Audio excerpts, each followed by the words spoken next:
जय हिंद साथियों। मैं भानु चौहान आपका बहुत बहुत स्वागत करता हूं। आज हम लोग संविधान की श्रृंखला में प्रस्तावना पढ़ेंगे। आपकी कई लोगों की डिमांड्स थी कि प्रस्तावना को कंप्लीट करा दीजिए, और ज़रूरी भी है, 1 नंबर जरूर आता है इससे हर एग्जाम में। आपने हमारी पिछली वीडियोस को बहुत पसंद किया, इसके लिए हम आपका पुनः आभार व्यक्त करते हैं। बिना किसी भूमिका के आगे बढ़ते हैं प्रस्तावना की ओर। क्या है प्रस्तावना, इसके बारे में जानेंगे। देखिए, ये वो प्रकाश पुंज है, ये वो टार्च है, वो रोशनी है जो अंधेरों में रास्ता दिखाती है। हम नहीं कहते, संविधान के जानकार कहते हैं। जब कुछ ना पता लगे कि इस बात का मतलब क्या है, संविधान अगर ना पूरा पढ़ा जा सके तो प्रस्तावना पढ़ लीजिए, बात पता लग जाएगी क्या है प्रस्तावना। कुछ नहीं है, उद्देश्य है, मोटिव है कि हमारे इस संविधान को बनाने का उद्देश्य क्या है, क्या देना चाहते हैं हम अपने नागरिकों को, क्या देना चाहते हैं भारत की जनता को। इसी पूरे फिनोमेना को, इसी पूरे एक कॉन्सेप्ट को प्रस्तावना कहा जाता है। 13 दिसंबर 1946, ध्यान हो अगर आपके लिए, जब संविधान सभा शुरू हुई थी, बैठकें शुरू हुई थी, तब नेहरू जी ने एक उद्देश्य प्रस्ताव रखा था कि क्या होगा उद्देश्य हमारे संविधान का। 22 जनवरी 47 को जब इसको स्वीकार कर लिया, और आज यही हमारे यहाँ प्रस्तावना बना है। फैक्ट बहुत कम बताएंगे, कॉन्सेप्ट बताएंगे, आपकी समझ विकसित करेंगे। दुनिया का पहला देश अमेरिका, जिसने अपने संविधान में प्रस्तावना को जगह दी। कई देश प्रेरित हुए, कई देशों ने उसको फॉलो किया, और भारत ने भी उसी को फॉलो करके अपने संविधान में जोड़ी है प्रस्तावना। तो अगर आपसे कोई पूछे क्या है प्रस्तावना, तो एक लाइन में बताएंगे कि हमारे संविधान का क्या उद्देश्य होगा, यही बताती है प्रस्तावना। 1 मिनट में पढ़े दे रहा हूं मैं बस, फिर उसके बाद इनकी व्याख्या करेंगे हम लोग।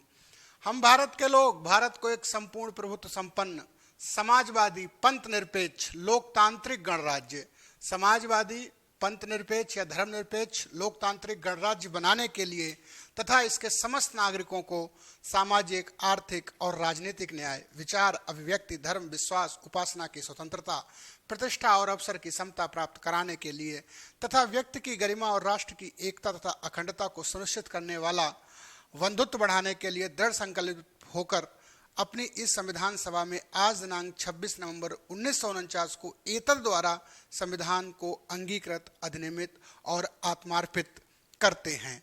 पढ़ दिया मैंने। आप कहेंगे इसमें कौन सा तीर मार दिया, मैं भी पढ़ लेता। तो केवल एक आपके बस नॉलेज के लिए पढ़ लिया। अब बात करते हैं इनके मुख्य बातों की है। तो अमेरिका से लिया है, पता है आपके लिए, नेहरू का उद्देश्य प्रस्ताव था नेहरू जी का, वही बन गया हमारे यहाँ प्रस्तावना। अब देखिए, यहाँ पे टर्म की व्याख्या पूछी जाएगी, वो मैं आपको बताता हूँ। हम भारत के लोग भारत को संपूर्ण प्रभुत्व संपन्न, क्या क्या बनाना है देश को, उसकी बात कर लेते हैं। भारत को बनाना है संपूर्ण प्रभुत्व संपन्न। तो पहला टर्म है संपूर्ण प्रभुत्व संपन्न क्या है, इस पे चर्चा करेंगे। ठीक है, आप केवल और केवल वीडियो देखते रहिएगा, चीजें मैं क्लियर कर दूंगा आपकी। संपूर्ण प्रभुत्व संपन्न का मतलब क्या होता है, सोवरेनिटी का मतलब क्या होता है। देखिए, आजादी से पहले भारत स्वतंत्र नहीं था और हम अपने निर्णय लेने में खुद सक्षम नहीं थे। हमारे ऊपर ब्रिटिश साम्राज्य का दबाव होता था। अंतर्राष्ट्रीय स्तर पे भी भारत को रिप्रेजेंट करने के लिए ब्रिटिश झंडा हुआ करता था। आज भारत किसी के दबाव में निर्णय नहीं लेगा, यानी हम अपने आंतरिक और बाह्य निर्णय लेने में स्वतंत्र हैं, किसी के दबाव में काम हम नहीं करेंगे। ये बात आप ध्यान रखेंगे, और यही मतलब है हमारे संपूर्ण प्रभुत्व संपन्न होने का। हमारा खुद का ध्वज है, अपना अपना खुद का निशान है, हमारे खुद के विधान हैं, हम किसी के दबाव में कोई निर्णय नहीं लेंगे। समाजवादी शब्द आते ही दिमाग में हिलोरें लगने लगती होंगी। समाजवादी वही वाला साइकिल वाला, वो तो एक राजनीतिक पार्टी का नाम है समाजवादी। यहाँ समाजवाद क्या है, इसको आप जानिए।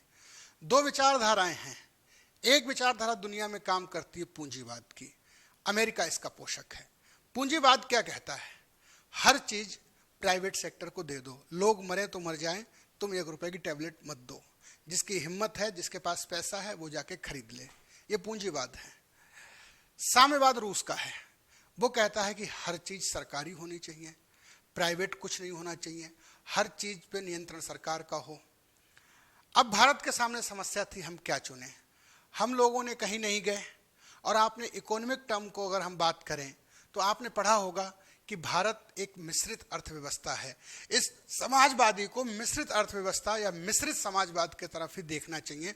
यह आर्थिक समाजवाद है। अगर साधारण भाषा में कहें तो भारत प्राइवेट और सरकारी दोनों को सामंजस्य लेके चलता है। हमारा समाजवाद ये कहता है कि भारत लोगों का मैक्सिमम कल्याण करेगा और जनता के लिए कल्याणकारी योजनाएं बनाएगा। तो हमारा समाजवाद कैसा है?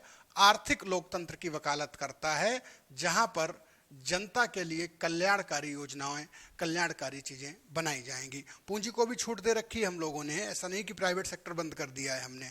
तो हमारा समाजवाद साम्यवादी समाजवाद नहीं है, ये यथार्थ समाजवाद है बिल्कुल, कि जहां पर जो व्यक्ति जैसे फिट होना चाहें वो फिट हो सकता है।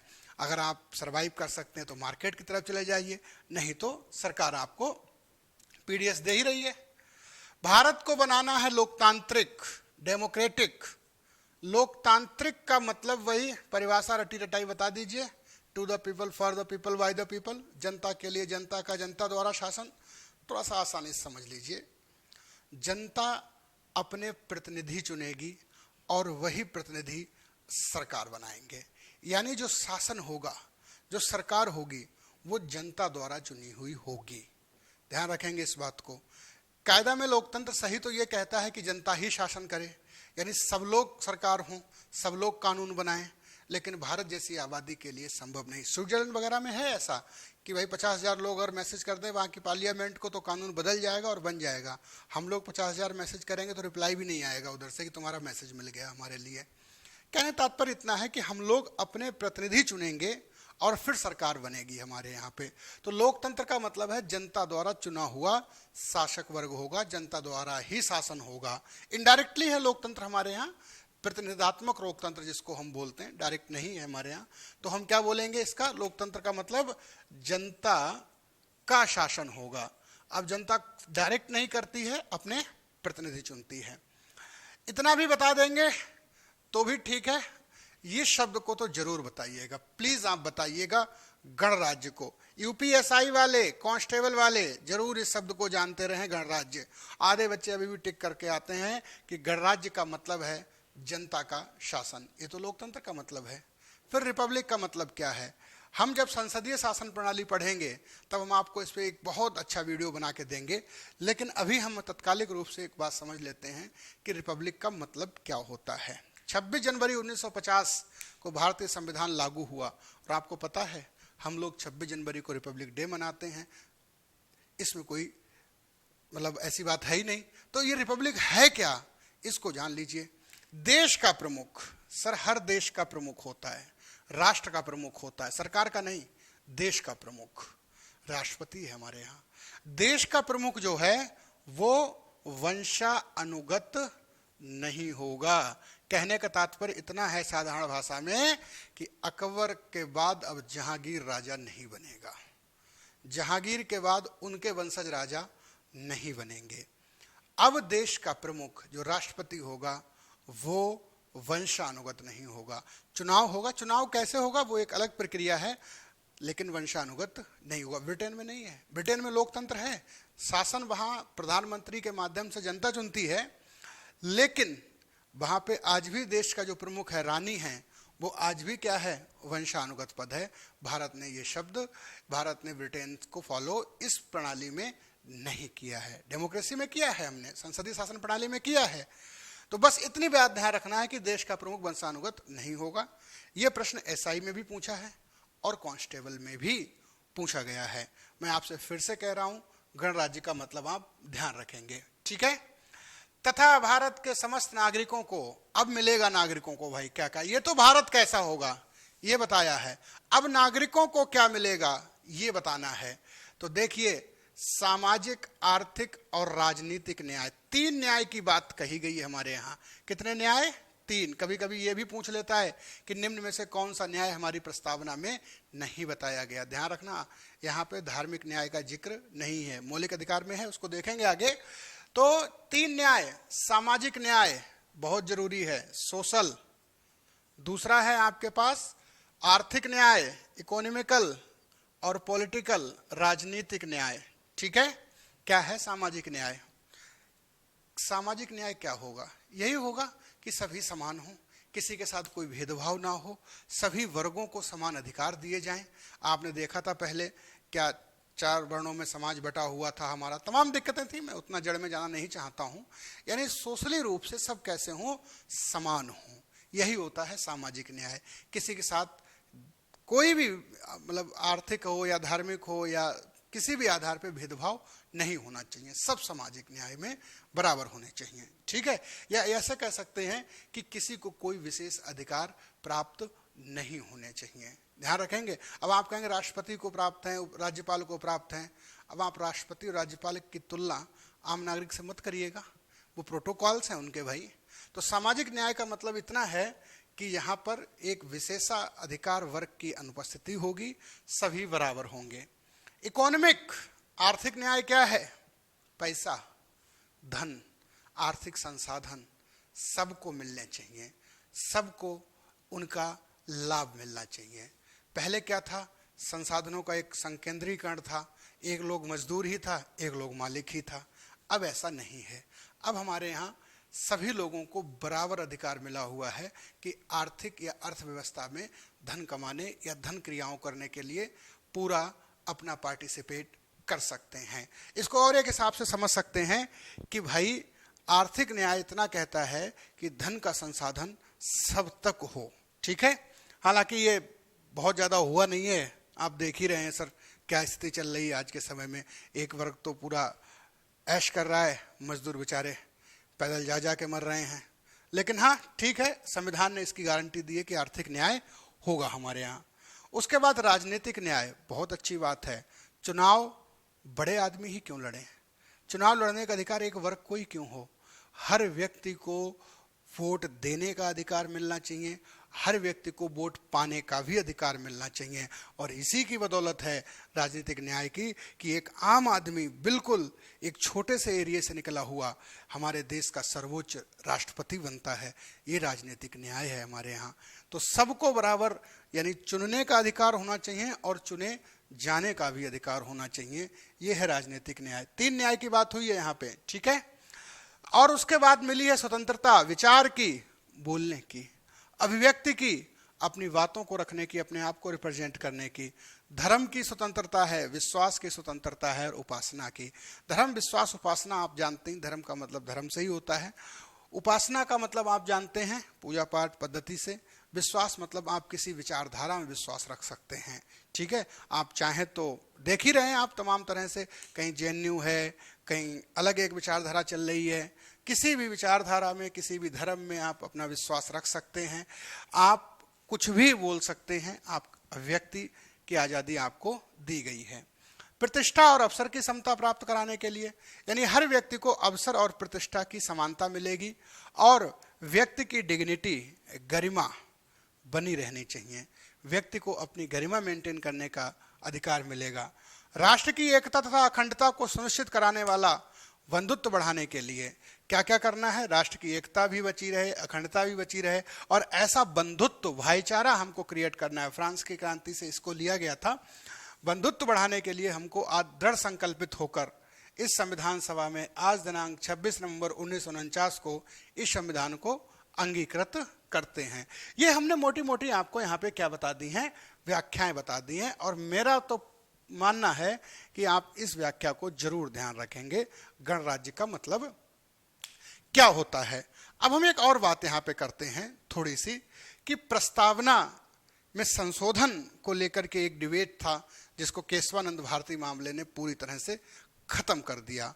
यहाँ पे जो 3 वर्ड आपको दिखाई दे रहे होंगे, समाजवाद है, धर्मनिरपेक्ष है और ये जो अखंडता वर्ड है, ये जब प्रस्तावना बनी थी तो हमारी प्रस्तावना में ये शब्द नहीं थे। इन शब्दों को हमने बाद में जोड़ा।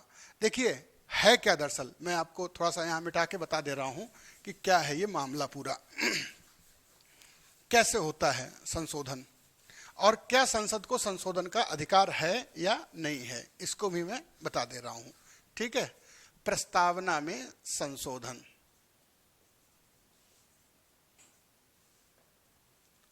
देखिए संशोधन क्या होता है? संशोधन का मतलब होता है परिवर्तन नहीं होता है। परिवर्तन जैसे मान लीजिए मार्कर खराब हो गया, हटा दिया हमने मार्कर, दूसरा मार्कर ले आए, तो इसको कह दिया आपने परिवर्तन। संशोधन ये कहता है कि अगर ये मार्कर में कोई दिक्कत है तो सही कर लो, जोड़ लो, घटा लो, करना मार्कर यही प्रयोग है आपको। वैसे ही हमारा क्या है, संविधान है। इसको हम ऐसा नहीं कि आज ये संविधान नहीं ठीक लग रहा, हमको ये बात ठीक नहीं लग रही, हम दूसरा ले आए, ऐसा नहीं होगा। जो चीजें हो सकता उन लोगों ने जोड़ी हो अब रिलीवेंट ना रही हो, आज उपयोगी ना रही हो, तो आप हटा दीजिए उनको, और आज जो चीजें रिलीवेंट हो उनको जोड़ दीजिए। संविधान वही रहेगा। इसी को कहते हैं हम लोग संशोधन। संसद को अधिकार है कि वो संविधान में संशोधन कर सकती है। ठीक है, अब संविधान में संशोधन कर सकती है। अब संविधान तो शुरू होता है आर्टिकल 1 से, प्रस्तावना तो किसी आर्टिकल में नहीं है। तो ये डिबेट उठा था कि क्या प्रस्तावना संविधान का हिस्सा है या नहीं है, और अगर हिस्सा है तो क्या संसद को संविधान में संशोधन करने का अधिकार है या नहीं है। इसका बैकग्राउंड बहुत बड़ा है, बेरूवारी संघ मामला है, लेकिन मैं आपको केवल काम की बात बताऊंगा, बिल्कुल आपको डाइवर्ट नहीं करूंगा। 1973 केशवानंद भारती मामला, इस पे अलग से एक वीडियो भी बनेगी हमारी। केशवानंद भारती मामले में यह बात तय हो गई कि संसद अब संविधान के किसी भी भाग में संशोधन कर सकती है, किसी भी हिस्से में संशोधन कर सकती है, और बस मौलिक ढांचा नहीं बदलना चाहिए। मौलिक ढांचा क्या है, जब संशोधन पढ़ेंगे सभी उसमें देखेंगे हम इस बात को। तो फिलहाल केशवानंद भारती मामले से हमको ये क्लीन चिट मिल गई कि संसद प्रस्तावना में भी संशोधन कर सकती है। ठीक है, और फिर क्या हुआ, 42वें संविधान संशोधन 1976, जिसको मिनी कॉन्स्टिट्यूशन भी कहा जाता है, इसमें प्रस्तावना में संशोधन हुआ। और मैं आपको बता देना चाहता हूं कि जो 3 शब्द आप देख रहे थे, समाजवादी या समाजवाद, धर्मनिरपेक्ष और आपका अखंडता, ये 3 शब्द हमने बाद में जोड़े थे, 1976 में जोड़े थे। तो अगर आपसे प्रश्न पूछे इनमें से कौन सा शब्द हमारी प्रस्तावना में नहीं था, मूल प्रस्तावना में, तो आप बताएंगे ये शब्द नहीं थे। और संसद को ये पूरा अधिकार है कि प्रस्तावना में संशोधन कर सकती है। अगर वीडियो पसंद आया हो तो एक एहसान करना और लोगों को बताना, लाइक कर देना। धन्यवाद।